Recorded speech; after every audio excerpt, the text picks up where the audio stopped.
Good morning student तुम्हारा जानो तुम्हादेर सेमिस्टारेर class आमादेर एखाने शुरू हो गिয়েছে অনলাইন এবং অফলাইনের ক্লাস শুরু হয়ে গিয়েছে। প্রত্যেকটা বিষয়ের মেজর মাইনর এমডিসি যার যে যে বিষয়গুলো রয়েছে সেই অনুযায়ী সেকেন্ড ফোর সিক্স সেমিস্টারে আমাদের ক্লাস শুরু হয়ে গিয়েছে। তোমরা যারা আমাদের এখানে ক্লাস করবে অনলাইন বা অফলাইনে অবশ্যই আমাদের দেওয়া অফিসের নাম্বারে যোগাযোগ করে তোমরা ক্লাসগুলো শুরু করবে। প্রথম থেকে তোমাদের ক্লাস শুরু করলে কি হবে, নোটসের সমস্যা হবে না, দ্বিতীয়ত অন্য যে সমস্ত সমস্যাগুলো রয়েছে সেগুলো অবশ্যই হবে না। আজকে আমরা যাদের সেকেন্ড সেমিস্টারে মেজর এডুকেশন বিষয়টি রয়েছে, সেকেন্ড সেমিস্টার মেজর এডুকেশন বিষয়টি রয়েছে, তাদের একটি নোট নিয়ে আলোচনা করছি।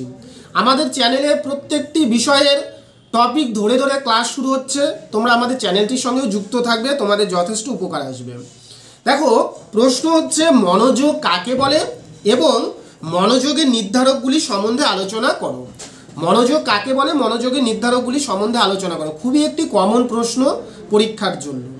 মনোযোগ কি? Attention. What is the attention and discuss the determination of attention. মনোযোগ বলতে আমরা সেটাই বুঝবো অনেকগুলো বিষয়বস্তুর মধ্য থেকে যখন একটি নির্দিষ্ট বিষয় আমাদের মনকে কেন্দ্রভূত করতে পারবো সেটাকেই আমরা বলি মনোযোগ বা অ্যাটেনশন। তোমার কাছে অনেকগুলো বিষয় রয়েছে, তার মধ্যে থেকে তুমি যখন একটা নির্দিষ্ট বিষয়ে মনকে কেন্দ্রভূত করতে পারবে সেটাকেই আমরা বলি মনোযোগ বা অ্যাটেনশন। এই মনোযোগ বা অ্যাটেনশন সম্পর্কে উডওয়ার্ড বলেছে যখন আমরা অনেকগুলো উদ্দীপকের মধ্য থেকে একটা নির্দিষ্ট উদ্দীপকের প্রতি আমাদের মনকে কেন্দ্রভূত করতে পারি সেটাই হচ্ছে মনোযোগ বা অ্যাটেনশন।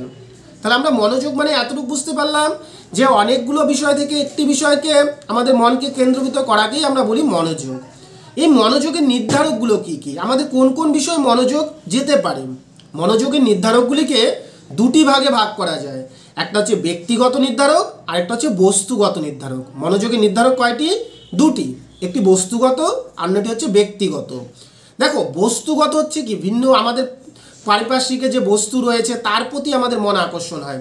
যেমন আমি যদি বলি যে তীব্রতা, তীব্রতা হচ্ছে কোনো আওয়াজ, কোনো বস্তুর যদি আওয়াজ যত বেশি হয় আমাদের মন তার প্রতি বেশি আকর্ষণ হয়, ঠিক আছে? কোনো ছোট আওয়াজের তুলনায় সেই জোরে আওয়াজের প্রতি আমাদের মন সবসময় বেশি আকর্ষিত হয়। তাহলে তীব্রতা মনোযোগের একটি নির্ধারক।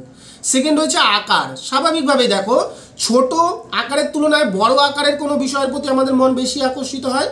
একটি মাঠের মধ্যে আমরা যদি দেখি একটি গরু এবং একটি হাতি রয়েছে, তাহলে স্বাভাবিকভাবেই হাতির প্রতি আমাদের মন বেশি আকর্ষিত হবে। তাহলে আকারও মনোযোগের একটি অন্যতম নির্ধারক হতে পারে। রঙও অনেক সময় আমাদের মনকে নির্ধারক করে থাকে, আকর্ষিত করে থাকে। যেমন দেখবে অনেক রঙের মধ্যে থেকে খাতার মধ্যে আমরা যখন লাল রং দিয়ে কিছু লিখি বা রঙিন রং দিয়ে কিছু লিখি, সেই রঙের প্রতি আমাদের মন বেশি আকর্ষিত হয়। তাহলে রং হচ্ছে মনোযোগের একটি নির্ধারক। আকার বললাম, তীব্রতা বললাম, রং বললাম। তারপরে রয়েছে গতিশীলতা।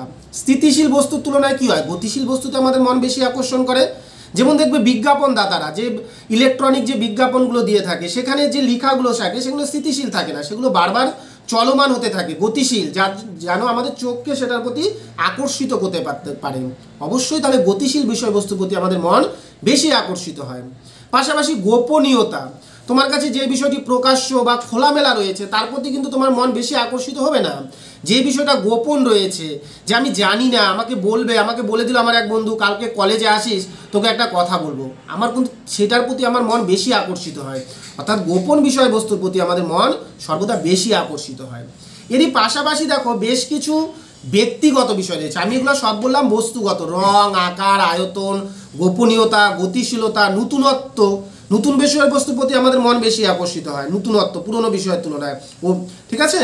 এবং ব্যক্তিগত কোনটা, যেটা সবার সম্পূর্ণ পার্সোনাল বিষয়। যেমন কি, তোমার হচ্ছে সবার প্রথমে রয়েছে আগ্রহ। আগ্রহ মনোযোগের একটি অন্যতম প্রধান নির্ধারক, যার জন্য ম্যাকডুগাল বলেছিল আগ্রহ হলো সুপ্ত মনোযোগ। আগ্রহ কি? সুপ্ত মনোযোগ।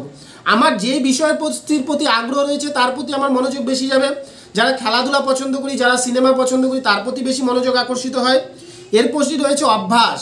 অভ্যাসও মনোযোগের একটি নির্ধারক, যে আমি যে বিষয়টাতে অভ্যাস করি। যেমন সকালবেলা উঠে যদি আমি যে কাজটা করতে পছন্দ করি, তার প্রতি আমার মনোযোগ বেশি আকর্ষিত হয়, তাই না?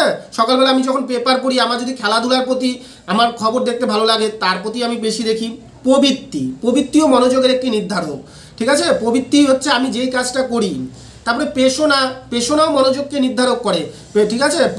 যেমন প্রবৃত্তি বলতে আমরা একটা উদাহরণ যদি বলি, যে প্রবৃত্তি কি, ঘুম থেকে ওঠার পর আমি যখন মুখ ধুই বা খিদে লাগলে খাবারের প্রতি আমার লোভ যায়, ঠিক আছে? এই বিষয়গুলো হচ্ছে প্রবৃত্তি। মেজাজ মনোযোগের একটি নির্ধারক হতে পারে। যেমন আমার ভালো যদি মন থাকে, আমি ভালো বিষয়বস্তুর প্রতি মন আকর্ষিত হয়, খারাপ মন থাকলে আমি খারাপ বিষয়বস্তুর প্রতি মন আকর্ষিত হয়, ঠিক আছে? আবেগও আমাদের মনোযোগকে নির্ধারক করে। আবেগ কি, যেমন আমি আবেগবশত যাকে ভালো লাগে তার ভালো গুণগুলোর প্রতি আমি আকর্ষিত হই, যাকে খারাপ লাগে তার খারাপ গুণগুলোর প্রতি আকর্ষিত হয়। অর্থাৎ ব্যক্তিগত নির্ধারকের মধ্যে কোনগুলো রয়েছে? অভ্যাস রয়েছে, প্রবৃত্তি রয়েছে, পেশনা রয়েছে, আগ্রহ রয়েছে, আবেগ রয়েছে, মেজাজ রয়েছে। খুবই একটা ইম্পর্টেন্ট প্রশ্ন। হোয়াট ইজ দ্য অ্যাটেনশন এবং discuss the determination of attention. মনোযোগ কাকে বলে, মনোযোগের নির্ধারকগুলো কি কি। আমরা প্রত্যেকটি টপিক ধরে ধরে ক্লাস করাবো, তোমরা ক্লাসে যুক্ত থাকবে। এবং যারা প্রত্যেকটি সাবজেক্টের নোট এবং আমাদের যেখানে শিক্ষক মহাশয়দের ক্লাস করতে চাও, তোমরা অবশ্যই আমাদের দেওয়া নাম্বারগুলোতে যোগাযোগ করে ক্লাসগুলো প্রথম থেকে শুরু করবেন। সবাইকে অসংখ্য ধন্যবাদ চ্যানেলটির সঙ্গে যুক্ত থাকার জন্য। ধন্যবাদ সবাইকে।